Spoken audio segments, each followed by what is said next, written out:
tilawah, dan tenggelam dalam kemubahan. Perbuatan manusia ini banyak yang mubah, banyak yang mubah. Ramai manusia yang tenggelam dalam kemubahan.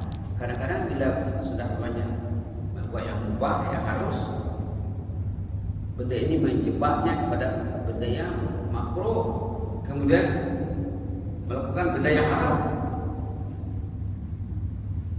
Jadi kalau kita ingat tadi ayat yang baca Imam rakaat pertama salat tadi, wal 'asr innal insana lafi khusr. Demi masa manusia ini majoriti tinggi rugi. Innal insana lafi khusr. Majoriti tertinggi, majoriti besar manusia itu rugi. Rugi. Termasuklah konteks kerugian itu.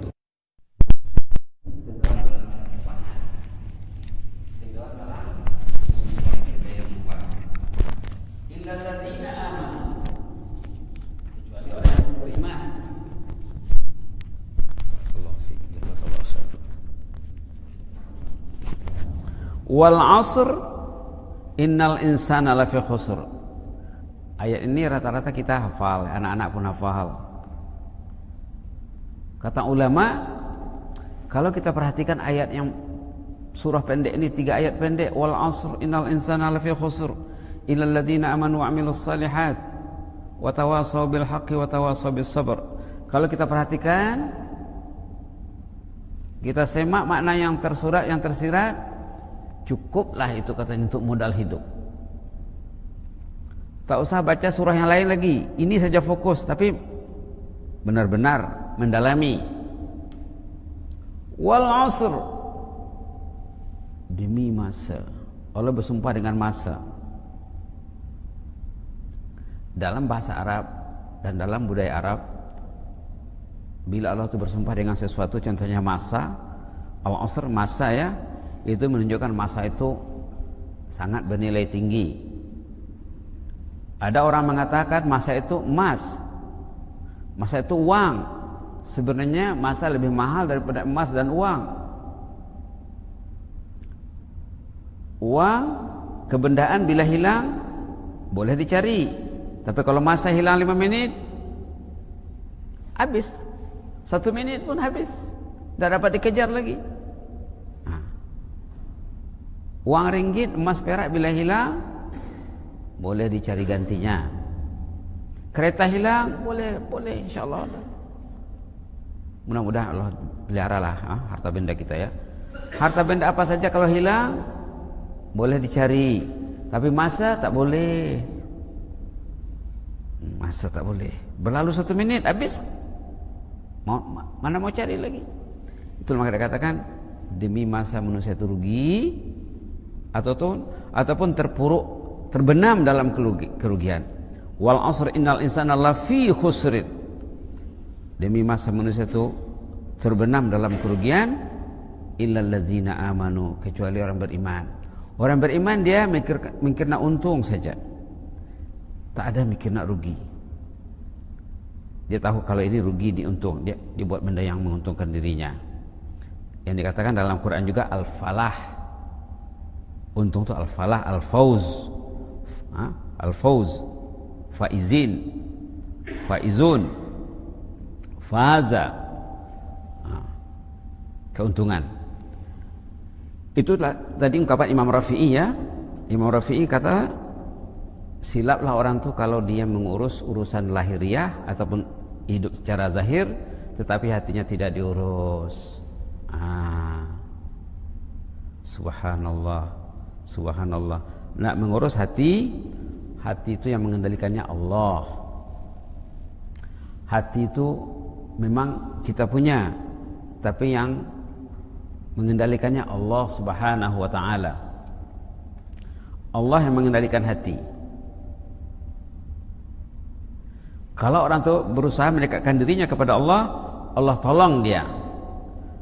Kalau orang itu menjauhi Allah, Allah tak tolong. Allah tak tolong. Berikut ini pula kisah Al-Fudail bin Iyad ya. Dulu kita dah pernah sorot benda ini, tapi kita nak lihat dari sudut lain. Kisah Al-Fudail bin Iyad yang lahir tahun 107 Hijrah, meninggal dunia 187 Hijrah. Ini macam mana menyelesaikan kekusutan hati? Ini ceritanya di sini. Orang yang hatinya kusut berjumpa dengan Fudail ataupun Fudail berjumpa dengan dia. Macam mana Fudail merawat orang ni? Melalui cerita dulu. Tanya, berapa umur anda? Berapa umur encik? Orang tu cakap, umur saya sudah 60. Kata Fudail apa? Berarti anda selama ini telah menempuh perjalanan menuju Allah selama 60 tahun. Justru perjalanan anda sekarang sudah hampir selesai. Kalau usia anda sudah 60 tahun katanya, berarti anda telah menempuh perjalanan hidup 60 tahun. Perjalanan anda sudah di penghujung jalan sekarang. Orang ini tak ingat. Kalau dia tak ingat, berarti hatinya kusut ya, tak terurus. Lalu apa dia bilang? Apa dia cakap? Inna lillahi wa inna ilaihi raji'un. Dia menjawab dengan cemas. Subhanallah, inna lillahi wa inna ilaihi raji'un. Rupanya usia saya tinggal sedikit lagi nih. Selama ini saya terintang lalai. Kehidupan saya kusut. Lalu Fudail, dia orang bijak ya, ulama besar ni Fudail bin Iyad. Dari jawaban orang tu dia berusaha mengurus kehidupan orang tu, mengurus hatinya. Baru dia tanya, tahukah anda maksud innalillahi wa inna ilaihi raji'un yang anda sebut tadi?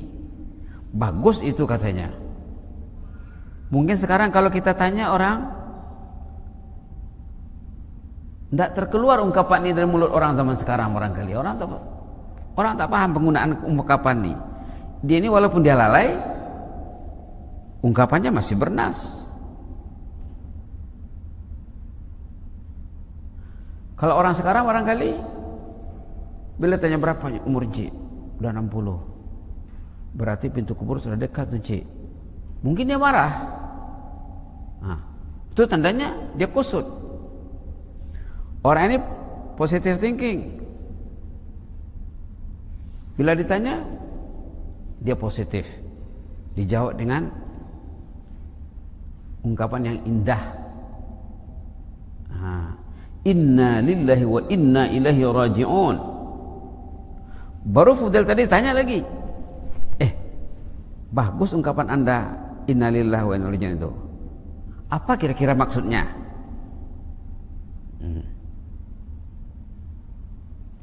Apa kira-kira maksudnya?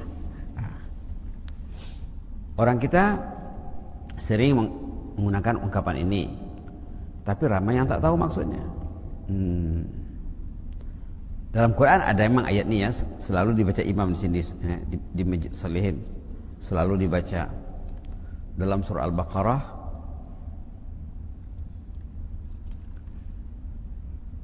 Ayat ini katanya dibaca waktu kita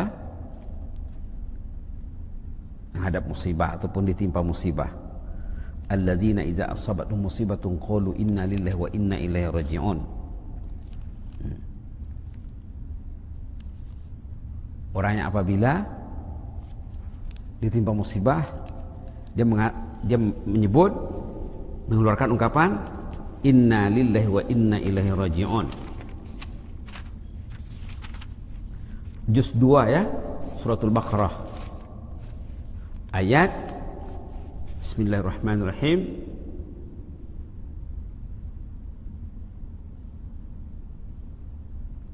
(156) 156 suratul Baqarah. Fudail bertanya, apa kira-kira maksud inna lillahi wa inna ilaihi raji'un itu? Orang tadi mungkin dia tahulah sikit, tapi dia tak tahu macam mana mengungkapkannya, menyatakannya. Lalu Fudail membantunya untuk menjawab. Katanya maksud innalillahi wa inna ilaihi raji'un itu secara ringkas bahwa hidup kita ini sementara, nanti kita akan kembali kepada Allah. Bila kembali kepada Allah, Allah akan tanya perjalanan hidup yang ditempuh tadi. Kalau 60 tahun, 60 itu akan ditanya. Siaplah untuk menjawab setiap pertanyaan yang diajukan.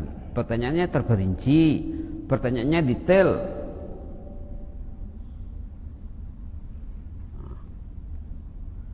Lalu dia cemas lagi, makin cemas dia. Lalu katanya, macam mana caranya lagi nih? Saya takut nih. Kira-kira begitulah. Kata Fudail, itu senang sekali kalau Anda ingin mencari solusi, menyelesaikan kekusutan hati Anda dengan Allah, itu senang sekali. Yang susah, perjalanan hidupnya tidak betul, terus menempuh perjalanan yang tidak betul. Semakin sesat jauhnya, semakin jauh kesesatannya, semakin dalam jurang kejatuhannya. Itu yang susah. Kalau orang tersedar bahwa perjalanan hidupnya tidak betul, sekarang mau membetulkan kesilapan, kata Fudail itu senang sekali. Anda hanya perlu membaiki baki usia Anda. Berapa tahun lagi kira anggaran usia Anda yang masih tinggal? Nah, ini yang perlu dibaiki katanya. Yang lepas itu insya Allah Allah Ta'ala akan baiki sendiri. Ini alasannya di sini ya. Dalam surah Al-Furqan ayat 70, illa man taba wa amana wa amila amalan salihan وَعَمِلَ عَمَلًا صَالِحًا فَأُولَئِكَ يُبَدِّلُ اللَّهُ سَيِّئَاتِهِمْ حَسَنَاتٍ اللهم بدل سيئاتنا حسنات يا رب وَكَانَ اللَّهُ غَفُورًا رَحِيمًا اللهم اغفر لنا وارحمنا يا رب العالمين. Bila baca ayat seperti ini ya, kita disunatkan berdoa. Bila baca ayat, kita disunatkan berdoa merespon ayat tadi. Ini kaedah yang diamalkan oleh Rasulullah dan para sahabat orang saleh. Baca Quran, responlah kalamullah itu dengan doa. Selain orang yang bertaubat dan beriman beramal saleh, Allah akan menukarkan kejahatan mereka dengan kebaikan. Artinya bila orang tu selama ini hanyut dalam kelalaian, sekarang dia ingin bertaubat kepada Allah, kes yang lepas itu akan Allah Ta'ala tutup. Tidak dikira lagi. Yang dikira dari lembaran baru sekarang. Jadi ini cantik dijadikan doa ayat ini, Allahumma baddil sayyiatina hasanat. Ayat ini cantik diolah untuk menjadi doa. Allahumma baddil sayyiatina hasanat waghfir lana warhamna. Tapi sudah ada solusinya di bawah ya. Doanya Allahumma ighfir lana warhamna wa tub 'alaina innaka antat tawwabur rahim. Tapi boleh kita olah ayat ini menjadi doa. Allahumma baddil sayyiatina hasanat waghfir lana warhamna. Tapi message yang sama sudah ada dalam doa 11 dalam 1 ini. Itu satu kisah ya. Kisah pertama, menjinakkan hati yang liar, konsultasi dengan ahli ilmu. Karena ada link dengan ahli ilmu, karena duduk dengan ahli ilmu, karena meluahkan isi hati kepada ahli ilmu. Bila ahli ilmu itu menyampaikan bimbingan, memberi bimbingan, kita terima dengan baik.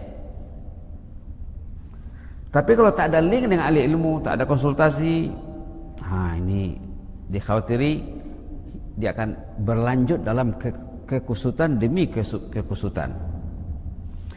Kisah kedua ini bersama orang saleh Abdul Ghani Al-Maqdisi yang meninggal dunia tahun 600 Hijrah. Ini lebih kusut lagi ya, lebih rumit lagi nih. Ini masalahnya lebih rumit lagi. Orang kafir, orang musyrik, bukan kusut lagi itu ya. Bukan kusut lagi. ataupun kekusutannya tahap tinggi. Orang kafir musyrik boleh bertaubat, menyelesaikan kekotoran hatinya yang kufur, yang syirik, dengan cara apa? Dengan mendekati ahli ilmu juga. Malah ini terjadi dalam penjara lagi ya, dalam penjara. Orang syaleh ini, orang alim ini, orang saleh ini, Syekh Abdul Ghani Al-Maqdisi di penjara. Dalam penjara terdapatlah banyak jenis manusia. Dalam kisah di sini katanya termasuklah orang Yahudi Nasrani dalam penjara itu. Tapi Syekh ini dalam penjara itu bagi dia macam taman surga. Ceritanya di sini beliau sembahyang tahajud 1 malam sampai pagi sembahyang. Kaum Yahudi Nasrani yang menyaksikan sholatnya tadi terharu melihat sholat orang saleh Abdul Ghani Al-Maqdisi. Cara dia baca Quran, ayat Quran yang dibacanya, ayat Quran itu dibacanya berulang kali, macam kita sebut tadi, kemudian diresponnya dengan doa. Begini sebenarnya kaidah sembahyang yang berkesan. Ayat itu baca berulang kali. Contohnya kalau dibaca ayat tadi, illa man taba wa amana wa amila amalan salihan fa ulaika yubaddilullahu sayyi'atihim hasanat.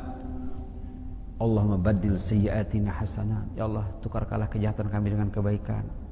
Abaikanlah dosa kami yang selama ini ya Allah. Banyak sudah dosa kami ini. Allahumma baddil sayyi'atina hasanat. Wa kana Allahu ghafurar rahima. Allahumma ighfir lana warhamna. Allahumma ighfir lana warhamna. Allahumma ighfir lana warhamna. Dibaca berulang kali. Begitu juga ayat berkenaan dengan wal asr innal insana lafi khusr. Allahumma inna na'udzubika minal khusran wal khasirin. Contohnya Allahumma ja'alna minal faizin. Allahumma aktub lana al-fawz wal falah. Kalau kita belum boleh menerapkannya dalam sholat, kita boleh terapkan di luar sholat dulu. Kita baca Quran, kita baca dengan merespon ayat yang kita baca tuh. Akhirnya orang Yahudi Nasrani tadi masuk Islam, menyaksikan sembahyang orang yang saleh. Dia tak bercakap, yang bercakap solatnya. Itu maka kita buat tajuknya dakwah bilisanil hal, dakwah amali. Amalnya yang berdakwah. Saya pernah baca buku seorang ulama, katanya apa? Kalau Anda masuk ke masjid, katanya, coba perhatikan, ada tak orang baca Quran? Kalau Anda terlihat orang baca Quran, tanyalah diri Anda, kenapa orang itu baca Quran, kenapa saya tidak? Tapi kalau pergi masjid tak ada orang baca Quran, itu susah tuh. Susah tuh. Itu maka saya katakan, sudah sering ya, saya pernah tinggal di tengah-tengah masyarakat. Bila mereka menunggu sembahyang subuh, lepas azan subuh menunggu qamat, mereka tunggu 1 jam, setengah jam, 30 menit, semua baca Quran. Kalau kita pergi kepada bandar-bandar yang makmur, yang maju, masjid yang makmur, bila masuk masjid ramai orang baca Quran. Tapi bila masuk masjid tak ada orang pegang Quran, di masjid handphone juga, la ilaha illallah. Negara-negara zikir.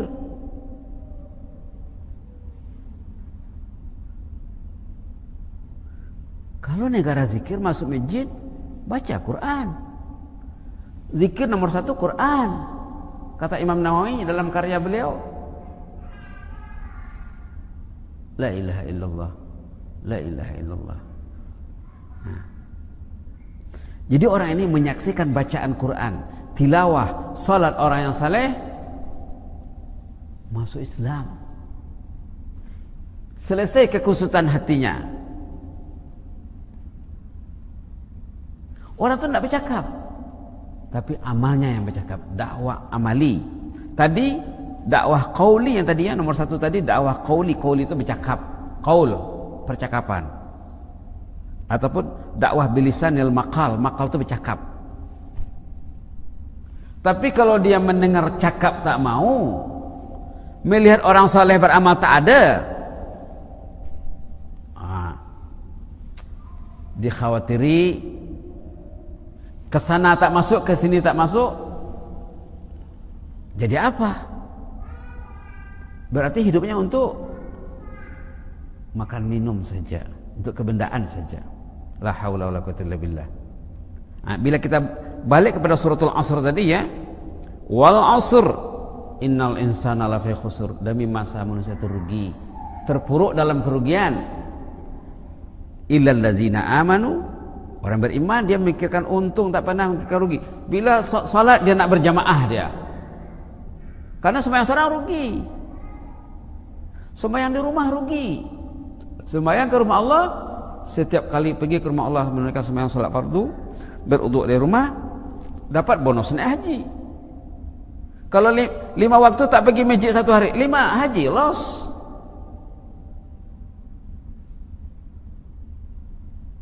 Lima haji loss 1 hari.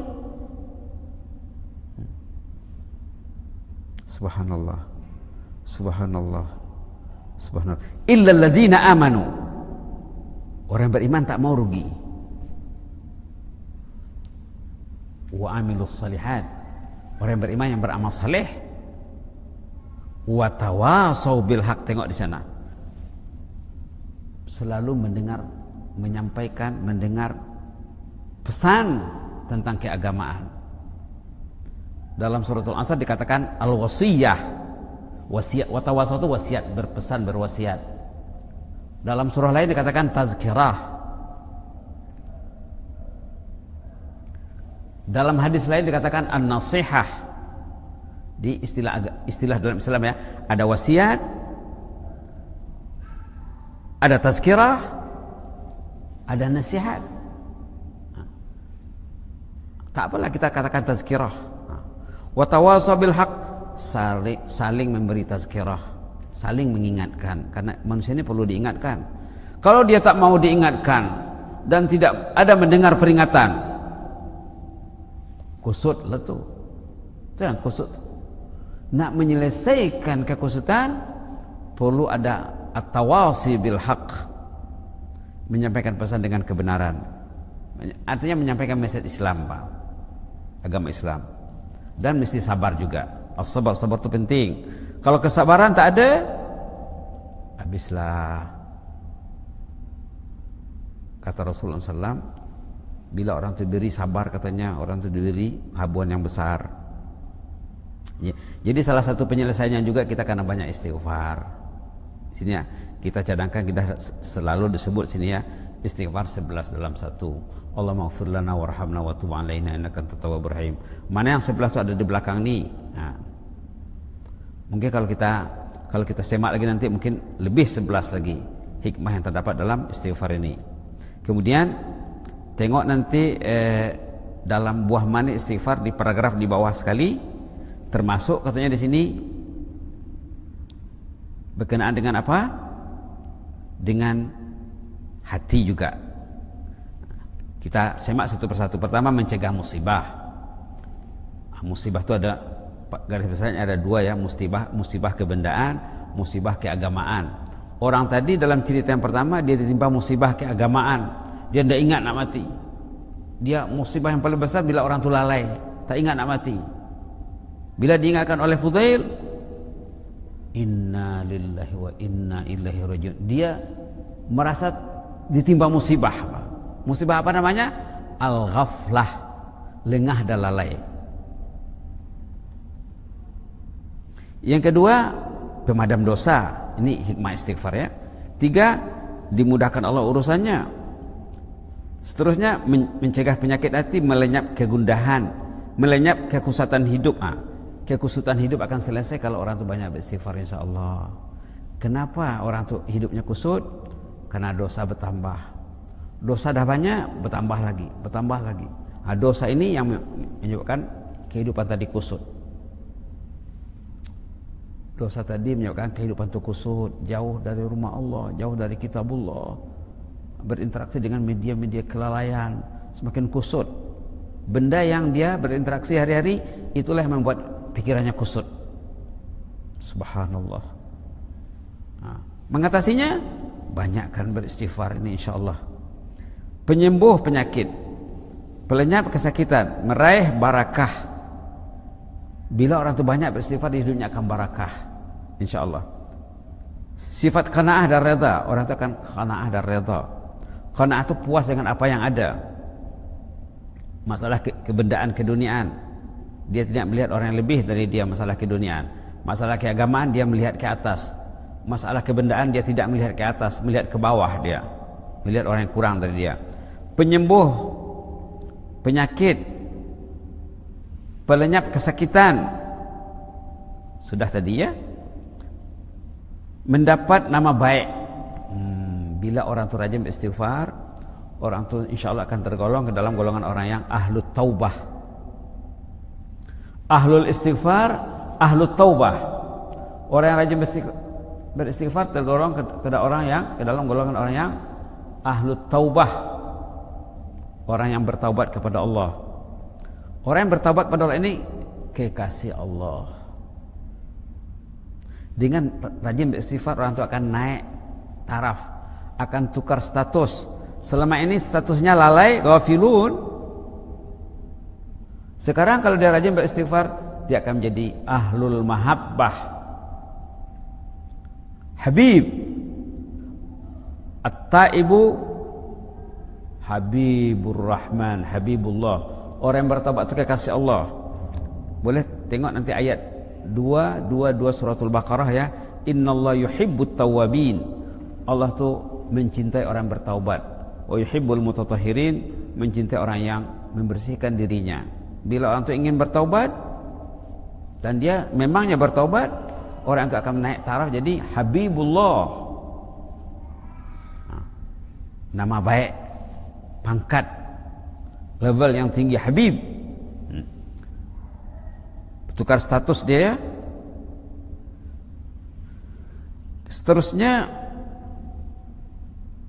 berkenaan dengan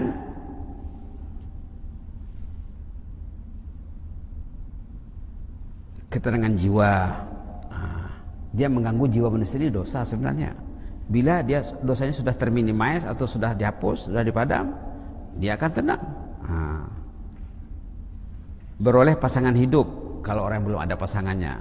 Kalau ingin mendapatkan pasangan, ingin mencari menantu, belum ada menantu, banyakkan istighfar. Suruh anak beristighfar, istri beristighfar, ayah beristighfar. Jadikan rumahnya ahlul istighfar. Nanti insyaallah ada janji dalam Quran ya. Semuanya ini ada dalam Quran ayatnya. Mendapat anak keturunan bagi orang yang sudah ada pasangan tapi belum ada anak keturunan, dalam Quran juga disebut. Ulama juga dulu, zaman dulu ada juga pengalaman mereka bila datang orang yang ingin minta doa macam mana ni, sudah lama kawin tak ada keturunan lagi, macam mana cara ini? Kata ulama, banyakkan beristighfar. Banyakkan beristighfar.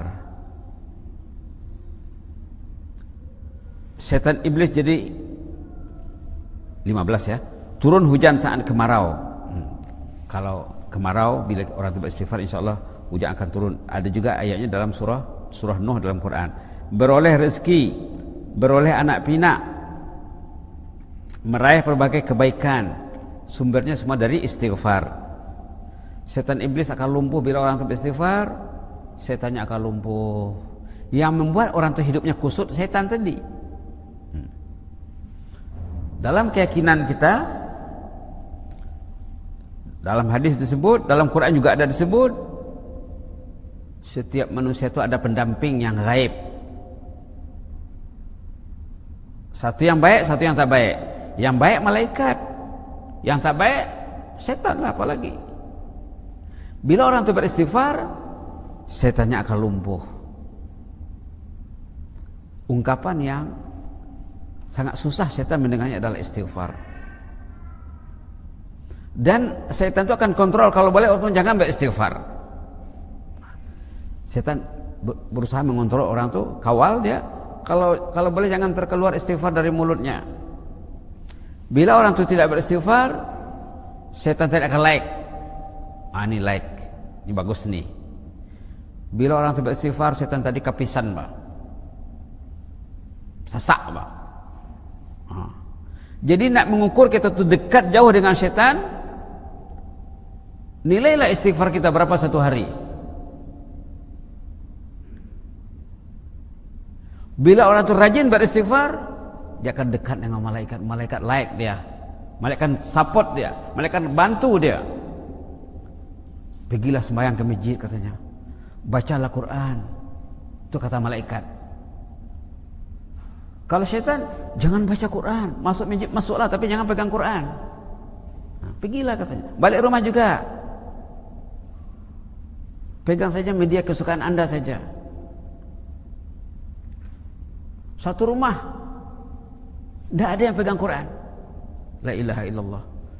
Di-like sama iblis tadi. Ini oke nih keluarga nih. La ilaha illallah. Jadi kalau kita ingin menyelamatkan daripada gangguan setan iblis, antara lain kaedahnya adalah dengan memperbanyak istighfar. Istighfar. Itu maka kita cadangkan di sini ya. Istighfar 11 dalam 1.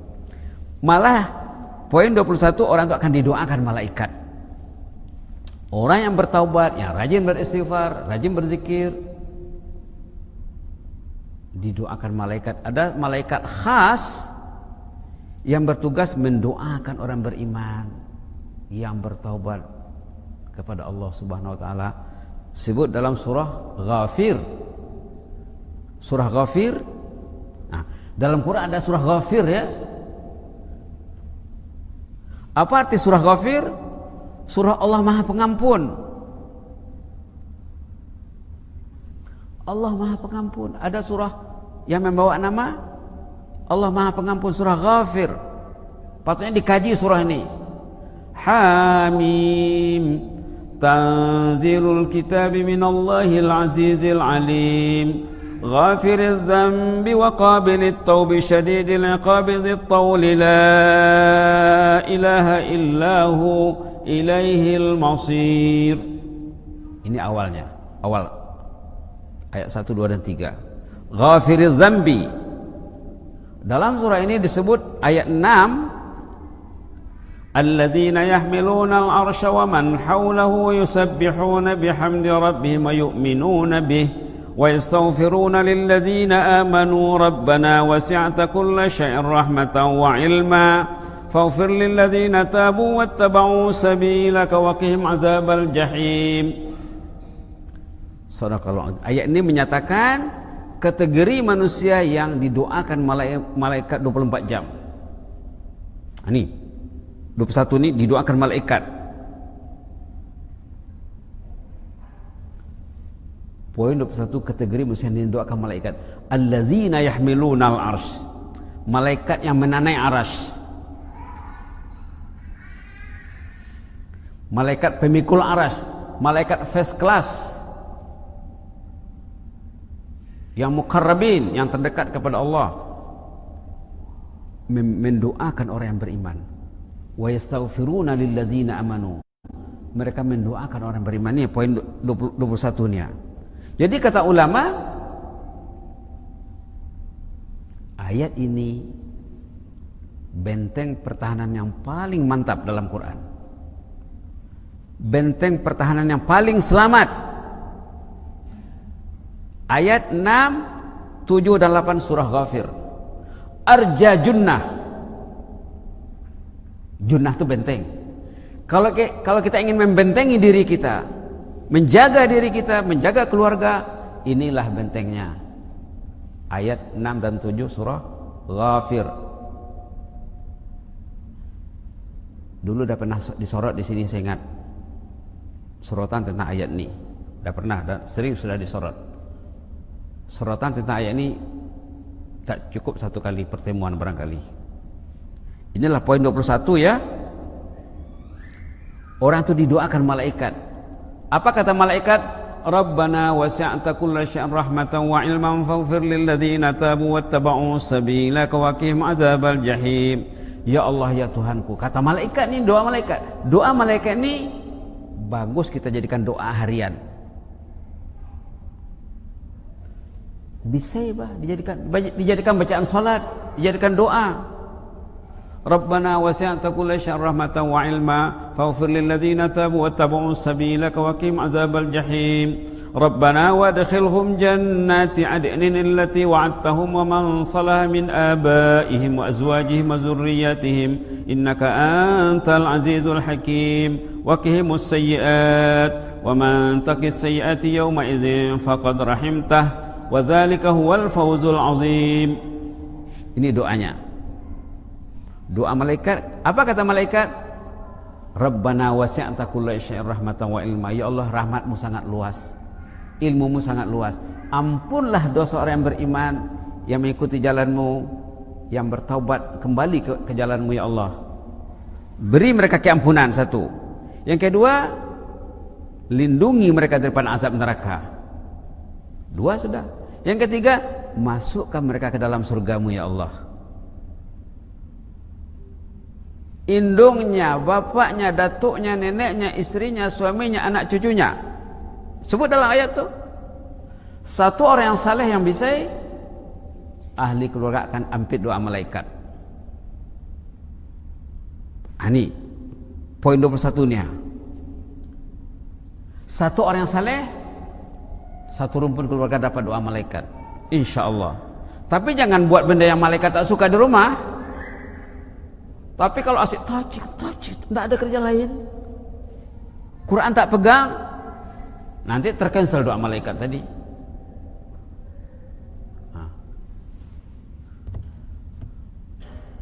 Aturan malaikat akan berdoa tidak jadi.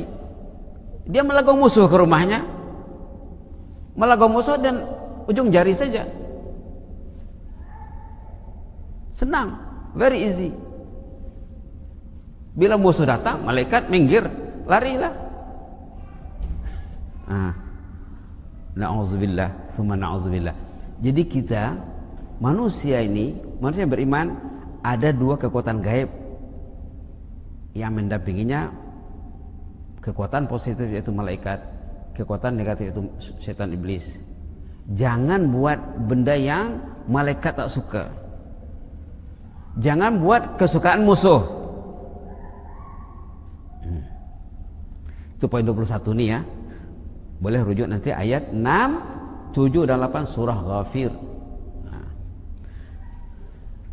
Terakhir, meraih status sebagai kekasih Allah. Kita ada sebut tadi ayat 222 suratul Baqarah. Innallaha yuhibbut tawwabin wa yuhibbul mutatahhirin.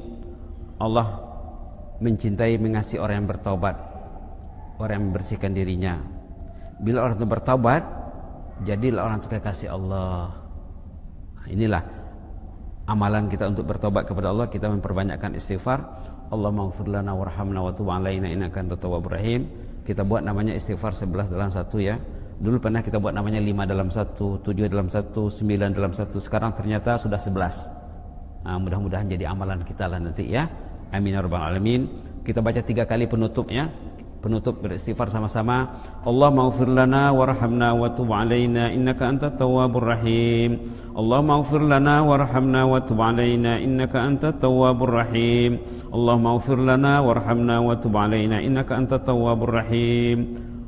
Begitulah, mudah-mudahan Allah mendengar istighfar kita dan kita terus beristighfar supaya kekusutan hati kita terurus secara bertahap ya, sesuai dengan kesungguhan kita, kegigihan kita, bakareh, bajareh, balureh. Kalau tidak bakareh, bajareh, tidak akan balureh. Nak balureh mesti bakareh, bajareh, balkan balureh. Amin ya rabbal alamin. Assalamualaikum warahmatullahi wabarakatuh.